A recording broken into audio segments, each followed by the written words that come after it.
Welcome to Layer 3 of the Michael Jackson Iceberg. This time around, we're sticking with the same iceberg principles, getting more interesting and obscure the further we go down. However, Layer 3 is going to be filling some important gaps in the history of Michael Jackson before we get to the even more obscure stuff. So at times during this video, unlike the previous ones, there will be topics that will have a couple entries related to them in a row. Like when I talk about Quincy Jones, then later some of Michael Jackson's concert tours. Some of them will be embedded in one another. This is just to make sure you guys get the full picture, the essential information, before we delve even deeper. Without further ado, let's dive in. 8 Grammys in one night. At the 1984 Grammys, Michael set the record for the most Grammy wins in one night, as he took home 8 for Thriller. If you look back to the Grammys where Off the Wall lost Album of the Year, it was at that moment where Michael realized he needed to make his next album even better, and he did just that with Thriller, and swept the awards ceremony the year it was eligible. In 2000, however, Santana won 8 Grammys in one night as well, so to this day they are actually tied for taking the most Grammys home in one night. Meeting Quincy Jones / The Wiz. Now, I mentioned this briefly in Layer 1, but Michael and Quincy Jones met during the production of the movie The Wiz, which led them to collaborating on Michael's solo albums starting with Off the Wall, then Thriller, then Bad. Michael recalls the first meeting in Moonwalk. The directions called for me to pull a piece of paper from my straw and read it. It was a quote. The author's name, Socrates, was printed at the end. I had read Socrates, but I had never pronounced his name, so I said Socrates, because that's the way I had always assumed it was pronounced. There was a moment's silence before I heard someone whisper, Socrates. I looked over at this man I vaguely recognized. He was not one of the actors, but he seemed to belong there. I remember thinking he looked very self-confident and had a friendly face. I smiled, a little embarrassed at having mispronounced the name, and thanked him for his help. His face was naggingly familiar, and I was suddenly sure that I had met him before. He confirmed my suspicions by extending his hand. Quincy Jones. I'm doing the score. The end of Quincy and Michael's creative relationship. Now obviously, Michael Jackson and Quincy Jones were basically an unstoppable creative partnership through Off the Wall, Thriller, and Bad. A lot of people like to throw the phrase legendary run around online these days when they're talking about music, but this is the legendary run. After Bad, for a variety of reasons, Michael wanted to change things up. First of all, Bad was the last album Michael was required to do with Jones as a part of their 3-album contract, so the two parted ways after Bad. In Man in the Music, Joseph Vogel writes, Jackson didn't see the decision as firing Jones, as much as taking the next step in his evolution as an artist. Jones didn't see it the same way. He was angry. He vented to mutual colleagues that Jackson hadn't even bothered to call him about the decision. Moreover, he had heard through the grapevine that Jackson believed he was old and out of touch. There was some truth to the rumor. Jackson had grown frustrated with Jones's reluctance to adapt to the new musical landscape, including the latest studio technologies. He had hoped Jones would be more impressed with the cutting-edge sounds and production on his Havenhurst tracks for Bad. Quoted in the same book, recording engineer Brad Buxer said, Michael was not angry with Quincy. He has always had an admiration for him and an immense respect.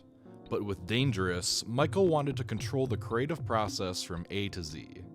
Simply put, he wanted to be his own boss. Michael was always very independent, and he also wanted to show that his success was not because of one man, namely Quincy. And here's what Quincy Jones himself said about Michael's decision to go with different producers moving forward. Well, I think at one point, he probably felt that I wasn't in touch with the market anymore. I'm being really honest now, because I remember when we were doing Bad, I had DMC in the studio because, you know, I could see what was coming with hip hop. I could see it. That's my gift. I can't drive, but I can see it a mile away. And he was telling Frank DiLeo that I think Quincy's losing it and doesn't understand the market anymore. He doesn't know rap is dead. This is 1987. Rap hadn't even started.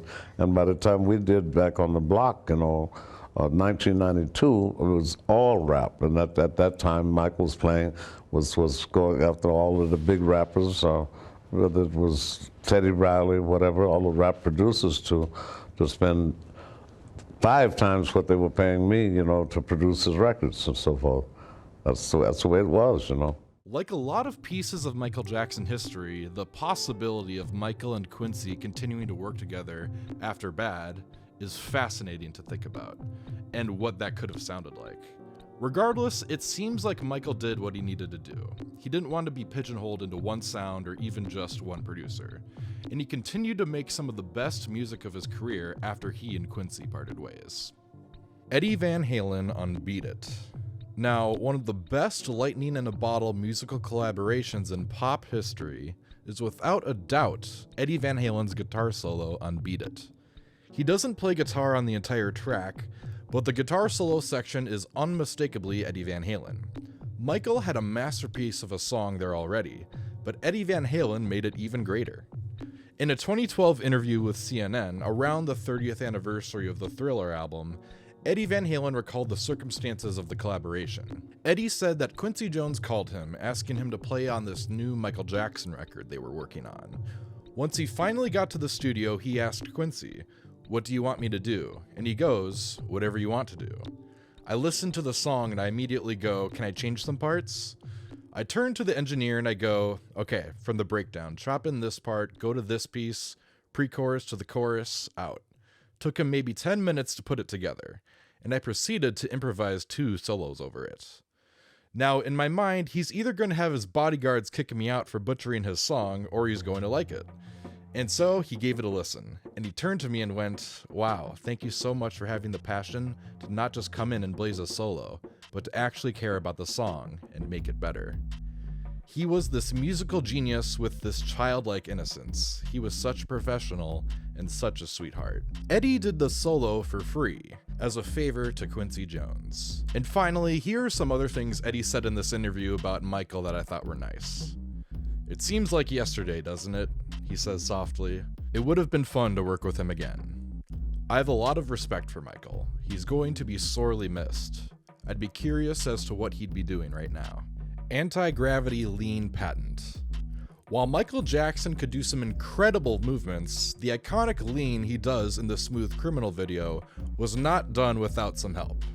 The patent for the system, which included shoes that would lock onto a mechanism on the floor that would allow them to do the anti-gravity illusion, was utilized on tour, so Michael and his dancers could seamlessly go into the lean when performing the song and its choreography. I think that the lean itself is genius. Michael was obviously a master of showmanship and movement, and it is unique moments like this one that really set him apart from other pop stars. What's also surprising to me is I actually still see somewhat often people thinking that the lean is actually real.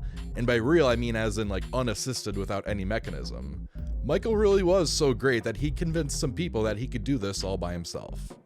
Now it's time to get into Michael Jackson's solo tours. I've had several requests to cover these, so here we go. First up is the Bad Tour. Even though Michael Jackson had been performing live since the age of 5, and already had 7 solo albums out by the year 1987, he had not yet gone on a solo tour ever in his career when Bad released. The Bad Tour was his first, and what a way to debut as a touring solo artist. The tour consisted of 123 shows throughout the US, Europe, Asia, and Australia. The tour started in September of 1987 and concluded in January of 1989. As this was Michael Jackson's first solo tour, it was the first chance for the fans to see what Michael could do by himself and fully realize his creative vision. The live recording at Wembley Stadium in London from July 16, 1988, was the officially released concert film of the tour, and it is a sight to behold. From the opening song, "Wanna Be Startin' Something," Michael is operating at 110%, giving a demanding vocal performance while not compromising at all with the choreography and stage presence. It was with this tour that Michael Jackson really set the bar high for solo pop performers, and he would only continue to raise that bar with the visuals, costuming, and crowd engagement on the following tours. Since it was the 80s, we don't have video from every single show, but there are many YouTube channels doing a great job at archiving what we do have, like MJ Live and Rare Videos on YouTube. Also notably, when Michael performed in the UK, he originally planned to omit the song Dirty Diana from the setlist. Basically, he didn't want to offend Princess Diana by having a song called Dirty Diana in the setlist. But when he met her backstage, she told him that she loved the song Dirty Diana, so he put it in the setlist and dedicated it to her. I wrote a song called Dirty Diana, and it's not about Lady Diana, it's about certain kind of girls that hang around concerts or clubs. You know, they call them groupies. The groupies, mm-hmm. I've lived in that all my life. You see these girls, they do everything with the band and you know, everything you can imagine. So I wrote a song called Dirty Diana. But I took it out of the show in honor of Her Royal Highness. And she took me away and she said, "Are you gonna do Dirty Diana?" I said, "No, I took it out of the show because of you." She goes, "No, I want you to do it. Do it. Do the song." So she had a sense of humor with you. Yeah, of course. And she told me she was honored to meet me, and I said, "It's an honor to meet you." Sheryl Crow. Now here's a Michael Jackson fact I practically never hear anybody talk about. But one of Sheryl Crow's first big gigs before she was a famous singer-songwriter was her role as a backup singer on the Bad Tour. Notably, she would do Siedah Garrett's part in the duet off of Bad, I Can't Stop Loving You, with Michael on the tour. Now, one thing that is especially notable about the Bad Tour is that, aside from a couple dates in the History Tour when he performed in Hawaii for 2 nights, this was his last time touring in the US. By the 1990s, Michael was kind of done with the US. He was tired of the media scrutiny and the public perception of him. So after the Bad Tour, there really were not any US dates except for the Hawaii dates on his subsequent tours. In the 90s, he even talked about moving outside of the US, wanting to get away from the country so much. I've talked to you a little bit about what you're thinking about, where you want to live in the world. Did it change your view about living here? You're thinking about living someplace else? I don't care to stay in America anymore, no. I don't care. I will always have Neverland, you know, because I love Neverland. But I don't like, I'm very sensitive to the smog, you know, so I can't have the smog. And I would like to go abroad. Matter of fact, I am. You are? Where? Yes.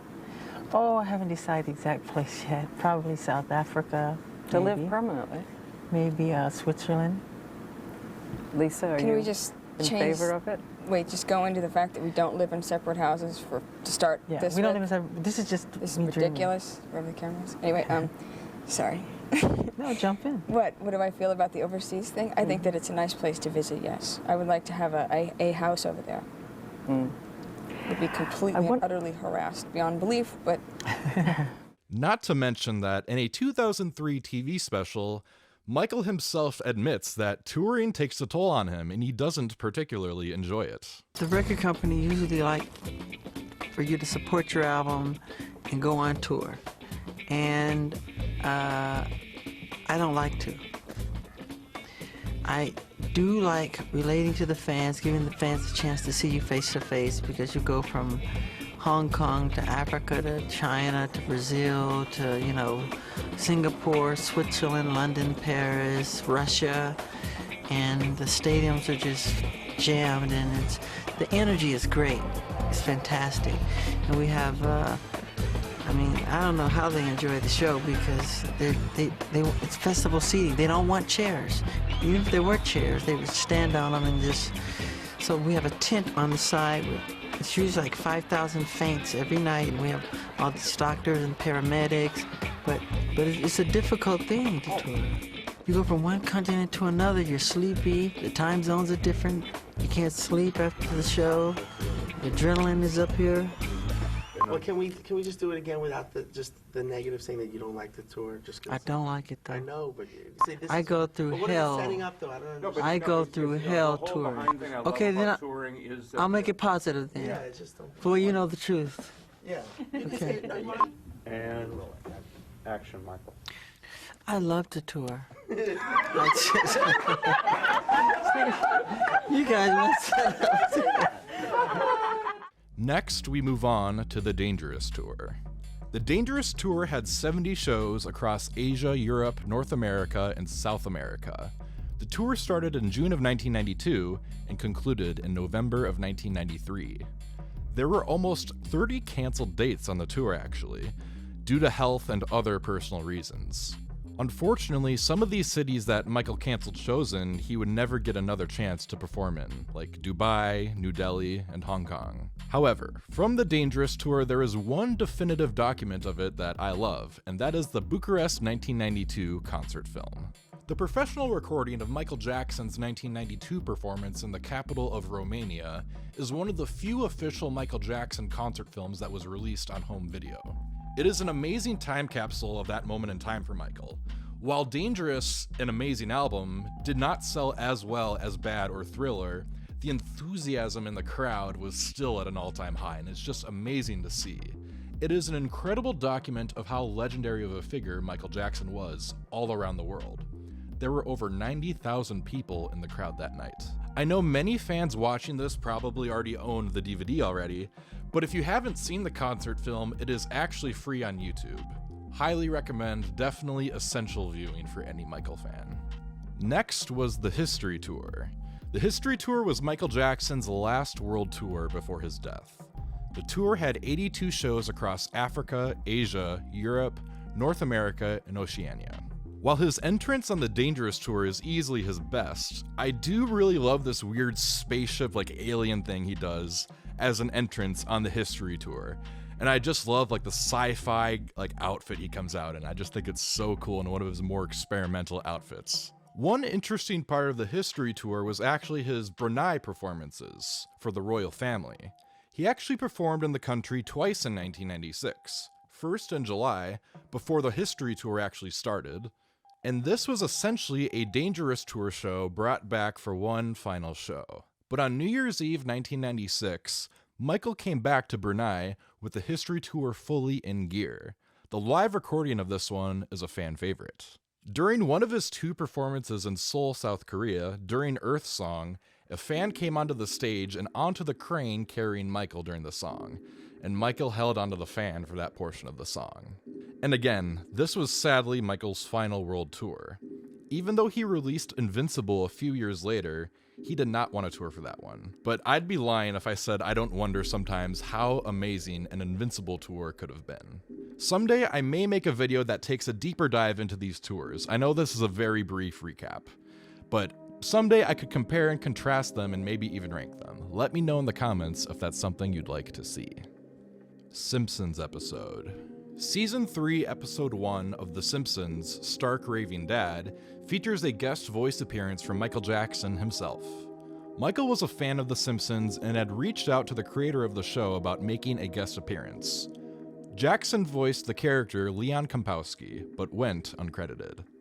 In the episode, Homer gets sent to a mental institution and meets Leon, a patient in the institution who claims that he's Michael Jackson.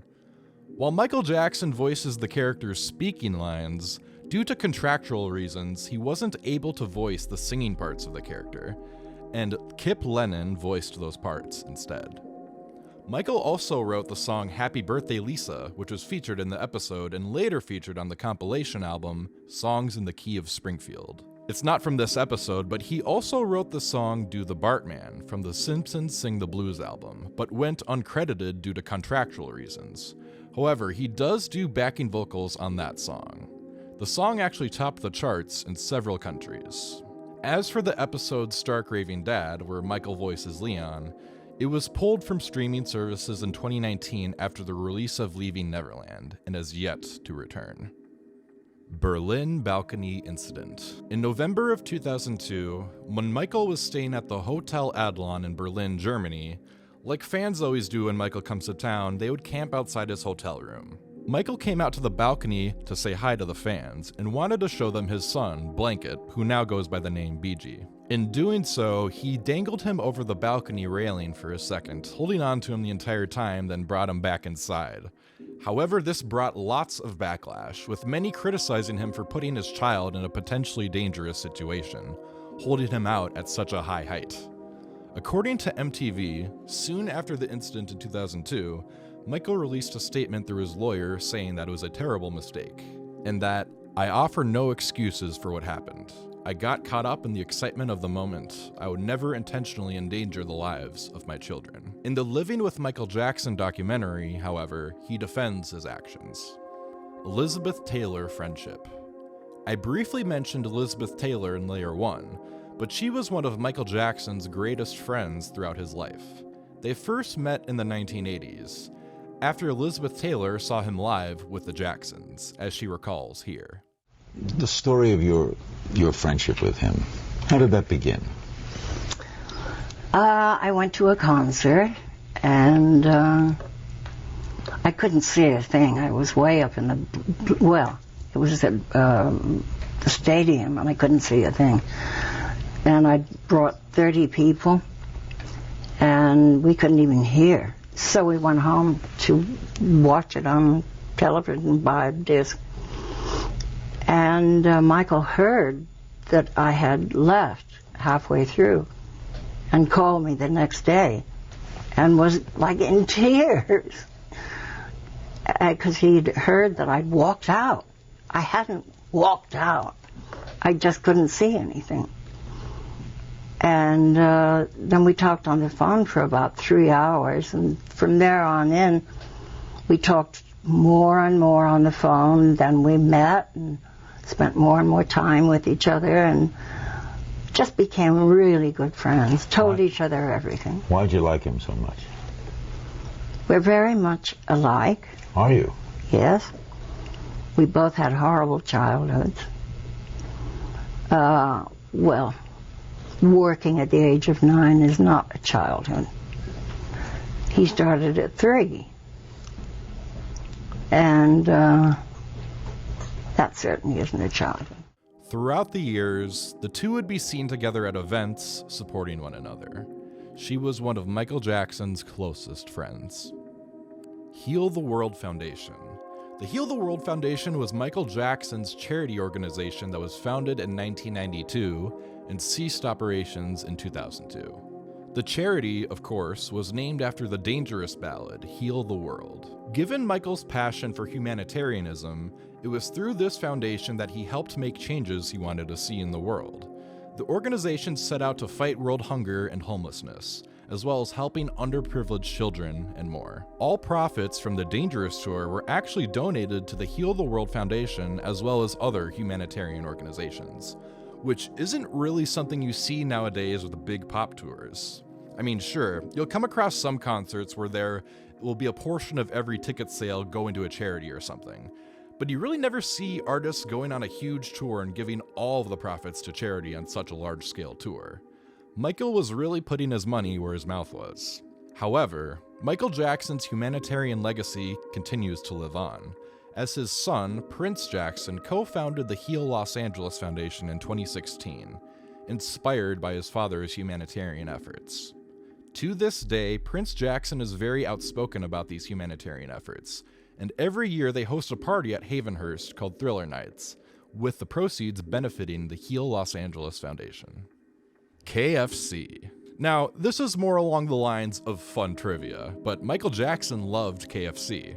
There are many instances from the 2000s in particular where his love for Kentucky Fried Chicken became known.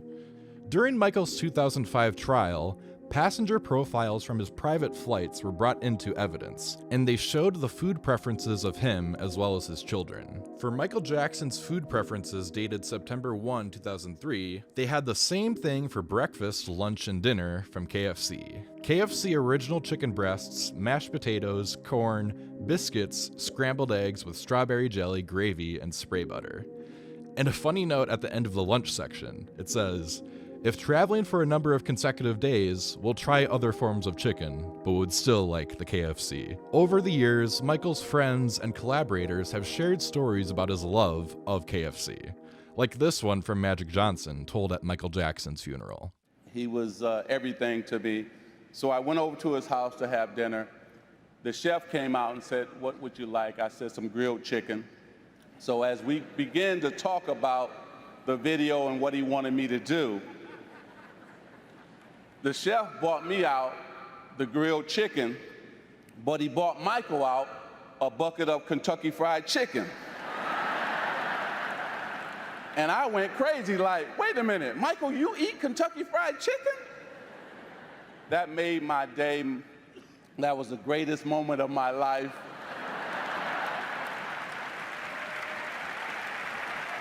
And Darkchild shared this funny story on The Breakfast Club as well.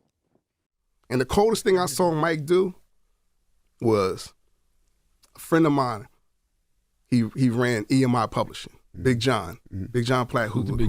Big John Platt is the CEO of Sony Music Publishing now. Yep. But at the time he was running EMI, he wanted to meet Mike. So I took Mike to EMI to meet him. I went to go make sure everything was okay. Inside, I came back out, Mike was gone. And there was a van parked in the spot.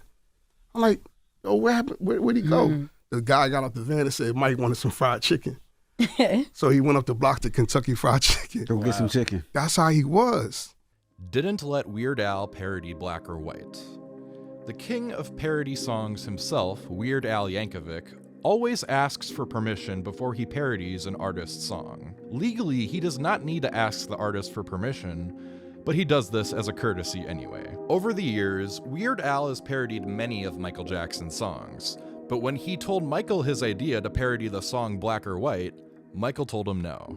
Weird Al had a title in mind for the parody, Snack All Night, but according to Rolling Stone, Jackson thought the song was too serious for that sort of treatment and refused to give his approval. Weird Al would tell Rolling Stone over 20 years later that Snack All Night would have been horrible. It would have been desperate and horrible. It's just another generic, not that funny food song, frankly. I was upset at the time, but I honestly like to think that Michael Jackson had my best interests at heart when he kind of said, "You know what, Al? Not this time." I was like, "Oh well, I guess I'll do this Nirvana group," and that was a total reinvention.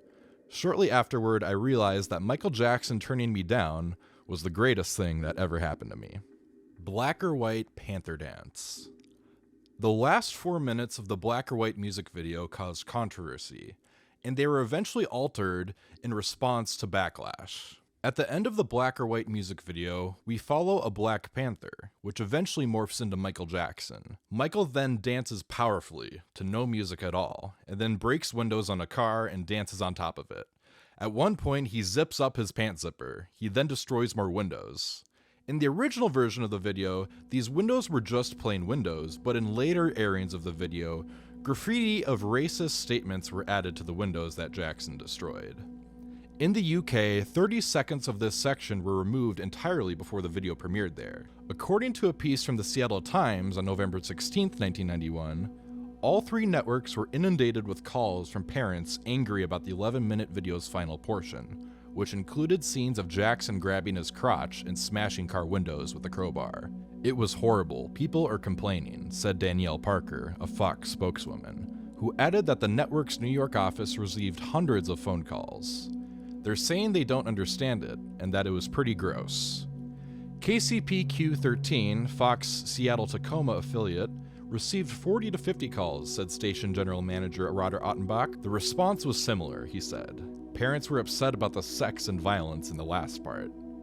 Jackson later released a statement that said, "It upsets me to think that Black or White could influence any child or adult to destructive behavior, either sexual or violent. I've always tried to be a good role model and therefore have made these changes to avoid any possibility of adversely affecting any individual's behavior. I deeply regret any pain or hurt that the final segment of Black or White has caused children, their parents, or any other viewers." This topic itself runs so deep that Joseph Vogel, who wrote the book Man in the Music, which I've cited a lot in this Iceberg series, he released a book about it recently called Black or White, inside Michael Jackson's most controversial film, all about the music video covering the Panther Dance. I haven't gotten a chance to read it yet, but knowing how well he did with Man in the Music, this should be a great read. Censored lines on They Don't Care About Us.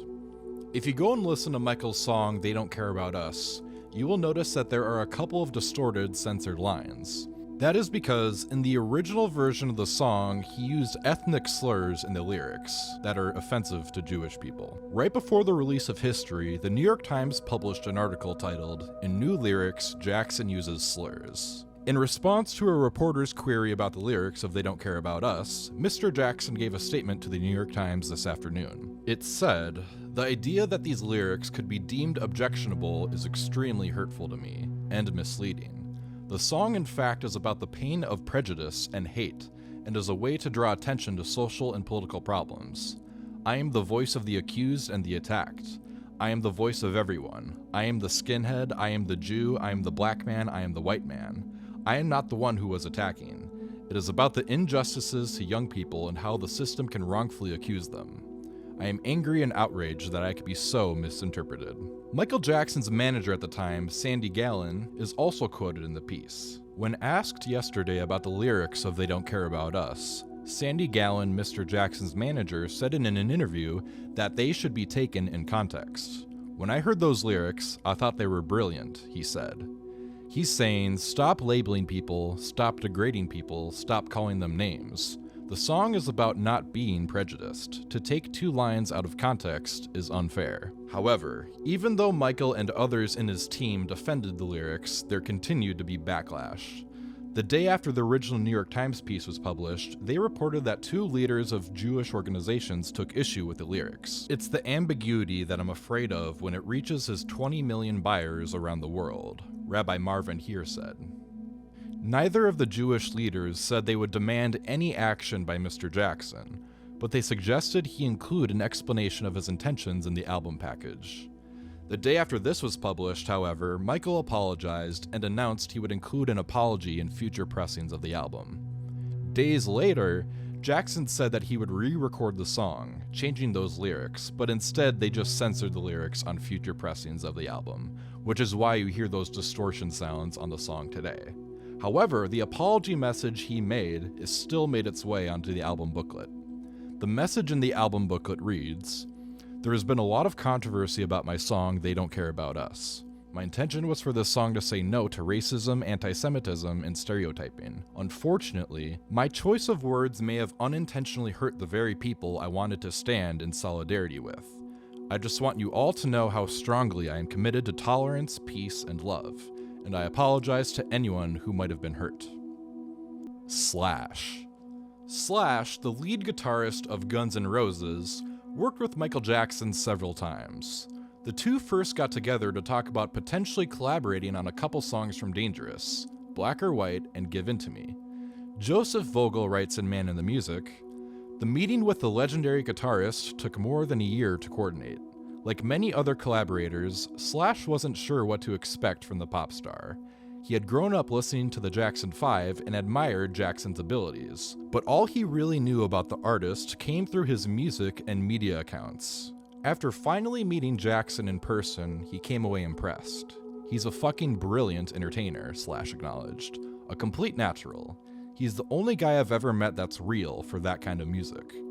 Slash and Jackson became good friends. Not only would the guitarist contribute to subsequent albums, he would also join the artist for several live performances. After collaborating on Black or White and Give In To Me, Slash would go on to play on History and Invincible as well, and would join Michael Jackson on stage for several live performances as well. The Michael Jackson world. Right. I mean, what don't we know about that world that you know? About Michael's, I mean, Michael, I only knew him on for the most part, a professional level. I don't even think when he attempted to be any closer than that, I even allowed it, because it's too crazy. You know, there's being famous, and then there's being that kind of famous, and that's a crazy world to be in, because you have no sense of reality. And you can see that from the outside. Because I was close enough at that point, because Guns N' Roses was probably the biggest stadium rock band at the time. And then you have Michael, who was the sort of Elvis Presley of the period. And it's like, that's a scary thing. And he was just dealing with it, and I felt for him because he, as an artist, one of the genius artists, most genius artists I'd ever really been around, next to maybe Ray Charles and a couple other guys.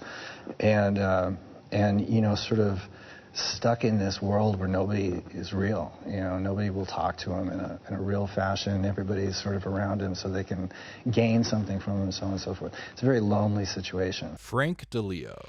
Frank DiLeo was Michael Jackson's manager from 1984 to 1989, and then again briefly in 2009, just before Michael's death. In his autobiography Moonwalk, Michael Jackson credits Frank DiLeo with helping make Thriller such a huge success. Along with Ron Weisner and Fred DeMann, Frank was responsible for turning my dream for Thriller into a reality. Frank heard parts of Thriller for the first time at Westlake Studio in Hollywood, where much of the album was recorded. He was there with Freddie DeMann, one of my managers, and Quincy, and I played them Beat It and a little bit of Thriller, which we were still working on. They were very impressed, and we started to talk seriously about how to break this album wide open. Frank really worked hard and proved to be my right hand during the years ahead. His brilliant understanding of the recording industry proved invaluable. For instance, we released Beat It as a single while Billie Jean was still at #1. CBS screamed, "You're crazy, this will kill Billie Jean." But Frank told them not to worry, that both songs would be #1 and both would be in the top 10 at the same time. They were. John Branca. John Branca was Michael Jackson's entertainment lawyer for many years, and to this day he serves as the co-executor of the Michael Jackson estate. Michael Jackson hired Branca in 1980. Notably, John Branca was the one who would later help Michael acquire ATV Music Publishing in 1985, which, of course, included the Beatles catalog. Michael kept him around until he fired him in 1990. Then he rehired Branca in 1993 and then fired him again in 2003, with a termination notice that time being sent over fax. However, in 2009, 8 days before Michael Jackson's death, Branca was rehired by Michael ahead of the This Is It residency in London. So obviously, it was an on-again, off-again professional relationship. The timeline I just cited isn't even the full story. There are also reports of Branca being brought in and out of the picture while Michael was working throughout the years, but the bottom line is John Branca worked for Michael Jackson for a very long time, during some of the most successful years of his career, and in Michael Jackson's will, written in 2002, he named John Branca as well as music executive John McClane as executors of his estate. 2003 Publix visit. In the 2003 TV special, Michael Jackson's Private Home Movies, Michael talks about something really unique. A friend of his, who owned a mall with a grocery store in it in South Florida, closed down the entire mall so that Michael could recreate the realistic experience of shopping at a grocery store himself. Since Michael was famous basically his entire life, very normal experiences like going to the grocery store were exciting for him, as he explains in the special. I said on one of my interviews, it's my dream to go in a supermarket and just shop and be like everybody else and put things in a basket, because I can't do it. Because when I try to do it, people crowd around you, they want autographs and they want you to sign things and take pictures. That's why I love disguises so much. I could sit on a bench at Disneyland and see what people really do and talk about. But when they see it's Michael Jackson, they change. I don't see the real thing, you know. So I want to see the real world, what it's really like, and it's very difficult. So a good friend of mine who owns this mall, he had them close the whole shopping mall, and he had people in there that I knew pretending as if they were shopping, so it felt like, you know, it was a real environment.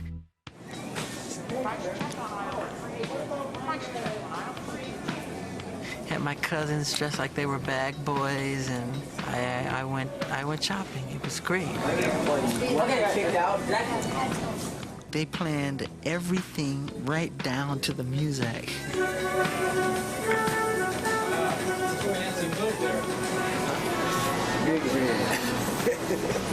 just red for It was a lot of fun. It gave me a chance to see, in my way, kind of what the real world is like, even though it wasn't the real thing.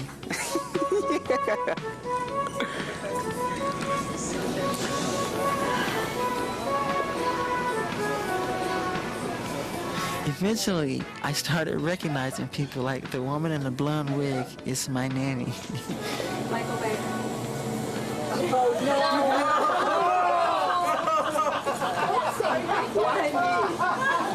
My first shopping experience in 30 years.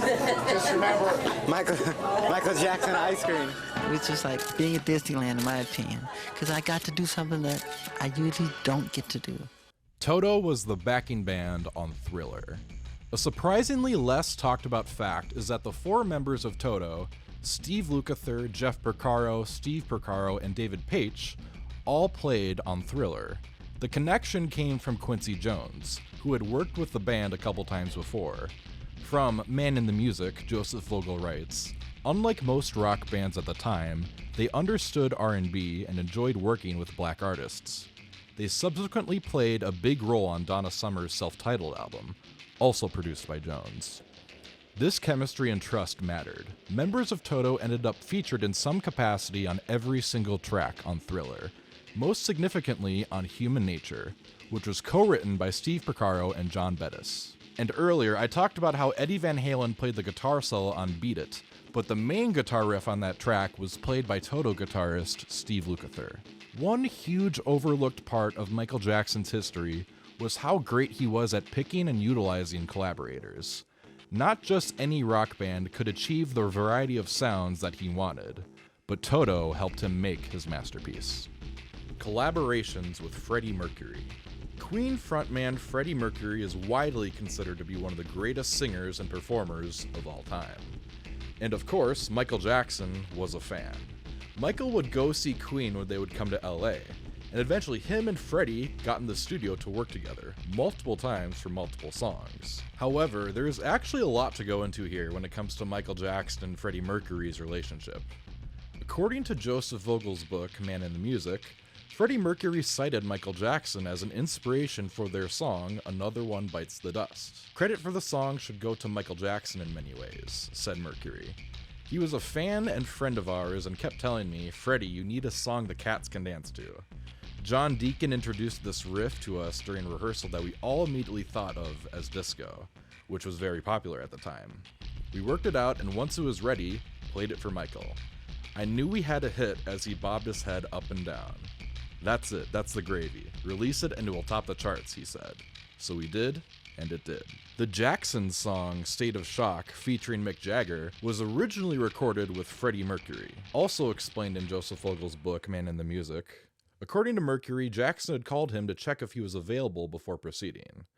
Mercury, however, was on tour with Queen and couldn't return in time to record it. Jackson and Jagger recorded the duet at A&R Studios in New York City. However, the most famous story about Freddie Mercury and Michael Jackson comes from a 1983 studio session, around the time Freddie Mercury was recording his only solo album, Mr. Bad Guy. Joe Burt, a bassist who worked on the album, said that Michael Jackson's pet llama Louie killed the vibe in the studio. I think the last straw was when Michael brought his pet llama into the studio. I think Freddie sort of took umbrage to that. In a 2012 documentary, Queen manager Jim Miami Beach recalled a phone call from Mercury from the studio that day. Mercury rang me and said, "Miami, dear, can you get over here? You've got to get me out of here. I'm recording with a llama," he recalled. There is also the track There Must Be More to Life Than This, which was originally released on Freddie Mercury's solo album. However, the song was originally intended to be a duet with Michael Jackson, as it originated during the recording of Queen's 1982 album Hot Space. The two made a demo of it at Michael's home in 1983. That same year, they also recorded the song Victory. However, that song went unreleased. In 2014, however, a version of There Must Be More to Life Than This with Michael Jackson on it was released on the compilation Queen Forever. Bahrain. After the end of his trial in June of 2005, Michael Jackson retreated to the Middle Eastern country of Bahrain. He was invited by Sheikh Abdullah, the second son of the current king of Bahrain. Sheikh Abdullah had lent Michael Jackson money for legal fees during his 2005 trial. He would end up living in Bahrain after the trial for almost a year. Michael met Sheikh Abdullah through his brother, Jermaine Jackson, who visited Bahrain regularly. According to a piece by The Guardian from 2021 examining Michael's time in Bahrain, Abdullah spoke to Jackson several times during the trial, floating the idea of him living in Bahrain and making music there once he was free to travel. And on June 29, 2005, just 2 weeks after his acquittal on all charges, a weary Jackson touched down in Bahrain International Airport. According to news reports, he had flown in from Europe with Abdullah, who would celebrate his 30th birthday the following day. Prior to Michael's arrival, the royal family had a music studio set up for him, with the intent to record new material. Abdullah even paid to fly out John Barnes and Bill Bottrell, two of Michael Jackson's frequent collaborators in the studio, to record with him in Bahrain. Guy Holmes, an English music executive, came to Bahrain to meet with Michael to discuss the record company he was starting with Abdullah. While the initial meeting did not go well, a couple of months later, Holmes came back and he hopped on board as the CEO of Michael Jackson and Sheikh Abdullah's record company, 2C's Records, and he also became Michael's manager at the time. According to The Guardian, however, opening Jackson's books, the record executive was aghast to discover the star was right on the verge of going bankrupt, and involved in no fewer than 47 lawsuits. I counted them because I had to deal with them, says Holmes. It was a real avalanche of shit, because suddenly I became the point person and no one bothered to tell me. Jackson's financial problems stemmed from a staggering $272.5 million personal loan that was reportedly costing him $4.5 million in monthly interest, along with an uncontrollable spending habit. The loan was secured against Jackson's share of the valuable Sony/ATV music publishing catalog, which Sony feared could get into the wrong hands if Jackson defaulted on his payments, according to a 2006 report in the New York Times. Jackson and Abdullah wrote the song I Have This Dream, which was meant as a benefit single for those affected by Hurricane Katrina, but the song went unreleased. Michael recorded his part of the song at Metropolis Studios in London. We will get to the lawsuit shortly, but according to The Guardian, in that lawsuit where Abdullah later sues Michael Jackson, Abdullah claimed that he and Jackson agreed that the pop star's singing was not up to standard, and an extra recording session was booked which Jackson did not turn up for. Abdullah also claimed to have spent more than $2.2 million on I Have This Dream, which was never completed. Eventually, 2C's Records announced plans for a new Michael Jackson album, a memoir, and a Cirque du Soleil show. Eventually, Michael Jackson's team in Bahrain helped him refinance his debt, providing Jackson with millions of dollars in cash. According to Ahmed Al-Khan, one of Michael's financial advisors in Bahrain, when his financial burden was relieved, he probably felt like a free bird. He had the confidence, his pride was back, he says. But he left the shelter of Sheikh Abdullah, who had put him back on his feet, and was thrown in the wild again. And again from the Guardian article, by the time Bottrell and drummer Brian McLeod arrived in Bahrain to record songs for the album in June of 2006, Jackson had left the country. One day Abdullah walked into the studio and said, "I don't think he's coming," recalls Bottrell. Less than 3 months after going public with his 2C's deal, Jackson announced he was severing ties with Holmes and the rest of his Bahrain team. "We wanted to make history. It would have been great for Bahrain, but it didn't happen," says Shaheen, whose studio project had lost its marquee name. The dream kind of ended there. In November of 2008, Abdullah sued Jackson in London's High Court, saying he had spent $7 million on the star in the form of loans and expenses. Jackson claimed they were gifts and that he signed the contract under duress. Jackson and Abdullah would settle out of court, however. According to Fortune magazine, AEG, the company Michael Jackson was working with to put together the This Is It residency in London, AEG gave Abdullah $5 million to release Jackson from his contract with 2C's Records. Finally, in the Guardian article, it's explained why the material Jackson did record in Bahrain will probably stay unreleased. Along with I Have This Dream, which Bill Bottrell says sounded grand, 2 other Jackson Abdullah co-writes were mentioned in the case, Light the Way and He Who Makes the Sky Gray. Although Sony continues to convert Jackson's demos into singles, to some controversy, none of the Bahrain recordings are likely to be released, says Holmes, because of Abdullah's respect for the hitmaker's legacy. I don't think you'll ever prize them out of him. Wanted to buy Marvel and play Spider-Man. I've previously referenced to Michael Jackson's huge interest in film in this video series, with how he wanted his own music videos to serve as standalone films, and also how he himself wanted to act and make other films. One of the most fascinating examples of this comes from Stan Lee, who talks about getting to know Michael a bit in a 2012 interview with MoviePhone. So the journalist asks Stan Lee about hearing that Michael Jackson wanted to play Professor X in X-Men, but Lee shared his perspective. I wasn't aware that Michael Jackson wanted to be Professor X. I knew Michael Jackson, and with the things he discussed with me, I felt he wanted to be Spider-Man. That was the character that interested him. He never discussed the X-Men with me. When asked about how he thought Michael would have done as Spider-Man, Lee said, I think he'd have been good. I think he'd have been very good. But I must say that Tobey Maguire was wonderful. When asked about Michael's attempt to buy Marvel in the 90s, Lee said, yes, he wanted to. He felt that would be the only way that he could play Spider-Man. While Michael Jackson famously held ownership of half of Sony's music publishing, it seemed that he had his sights set on owning media outside of music as well. Who knows if he would have gone further down this path if he were still alive. Sonic the Hedgehog 3 soundtrack.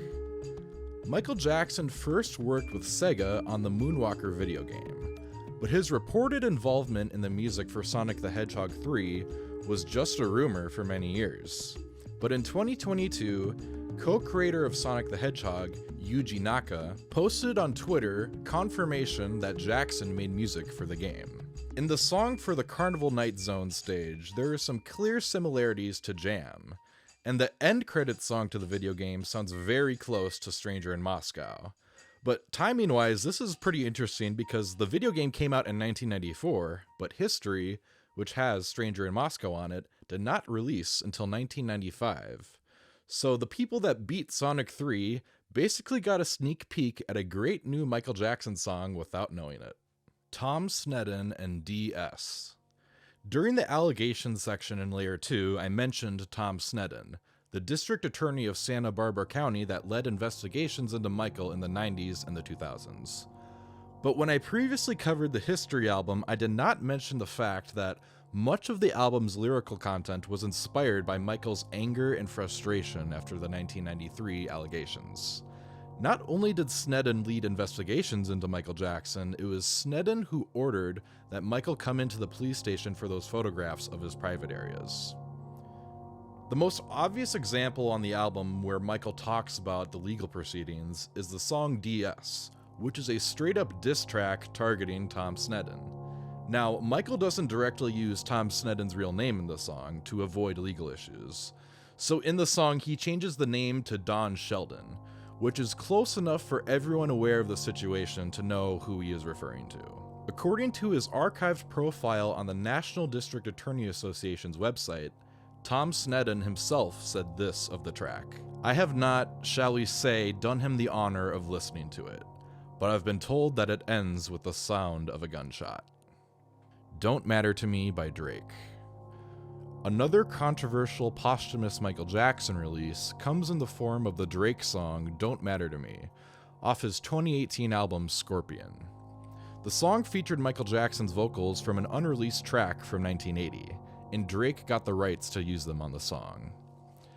As for whether or not this is a good posthumous release is obviously up for debate. I personally like the song. I like the production, and I think the Michael Jackson sample isn't overused. Overall, I think it's a nice tribute. Now, whether or not Michael would have liked his unreleased music being used like this is a different story. I personally think that had he lived longer, he probably would have liked Drake's music early on. but repurposing Michael's old material after his death is questionable at least. Let me know what you guys think of this track in the comments. I just finished watching the Off the Wall documentary, and if you ever think you're doing well in your career, you should definitely go watch that, because you're absolutely nowhere near what this guy was doing. Why does this 11-year-old stay up past his bedtime? Because he is the greatest entertainer of all time, and that's what you have to do. You know, you have to push yourself, and he pushed himself further and further. Thank you all again for tuning into the latest episode of the Michael Jackson Iceberg series. See you guys soon for Layer 4.